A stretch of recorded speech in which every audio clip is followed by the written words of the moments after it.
Hi, I'm John Molesky, host of Dialogue. Welcome to Washington, D.C. This is the Wilson Center on the set of Dialogue. Just completed a discussion with David Ciepley, one of our visiting fellows from the University of Denver, about his work on corporations. And David, very interesting work, and I really enjoyed our longer conversation. See if we can give our YouTube viewers a little feel for that. And what's the biggest mistake we make when we think about corporations, the way we think about them in a contemporary context? Well, two things one might point to. One is to confuse them with a managerial structure, where they're really not that. They're these abstract legal entities with various rights and duties. So defining them by that structure, that's the mistake? Yeah, and conflating them with the kind of individuals involved with them. Corporations, the corporate entity brings people into association as a dog park brings people into association, but it is not the association of people. It's separate from that. Is there any country on the planet that does this differently than us? Yes. I mean, free countries, I guess we should go with democratic countries. Obviously, others do it differently when they're a different form of government, but within our genre of governance. In terms of the way that they do the governance of the corporations, yeah, definitely there are some variations. Japan, famous for its lifetime employment and close ties between corporations and the banks and the government. Germany has a different kind of model where employees have representation on the corporate board. That leads to more employee-friendly type corporate development.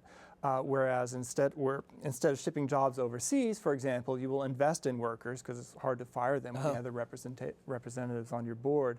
And that's led Germany down a path of high-quality production as opposed to low-cost production. So once Asia opened up as a low-cost labor force, the United States lost many of its jobs to Asia. Germany didn't. It retains about a 30% manufacturing force. So definitely different ways to think about corporations and how to govern them. You look at the contemporary landscape, the current events landscape, and you see corporations with a big victory in the Supreme Court and Citizens United, where now they can pour as much money as they want into the electoral process under the guise of free speech. But then you look at Occupy Wall Street, not far from where we're sitting here in the Wilson Center. You see some tents, and a little farther away in McPherson Square, even more tents.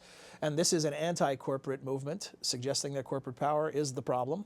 What is the current environment for corporations? Where is it headed? What is your sense of will there be changes to the way that we either think about corporations, regulate corporations, interact with corporations? Mm-hmm. Well, interesting. I mean, one can put it dramatically and say that we're really at a crossroads here. There is increasing concern in the general public about corporations, whether they're being really responsible economic actors today, whether they wield too much power in the political system. So growing concern about that. On the other hand, corporations seem to have unprecedented access and influence in the halls of power. So one could say this is a kind of crucial period to see which way it will tip, whether they will really be institutionalized as powerful entities with close ties to government, or whether there will be some shift back to a more regulated form of corporate economy. Whichever way it goes, I think we'll know it when it happens, right? Because it has a far-reaching impact. David, thank you. If you'd like to hear more from our guest and more about his thinking on corporations, come to our website, wilsoncenter.org, and you'll see a tab for TV and radio. If you click there, you can find your way to a complete 30-minute dialogue program featuring David. Thanks.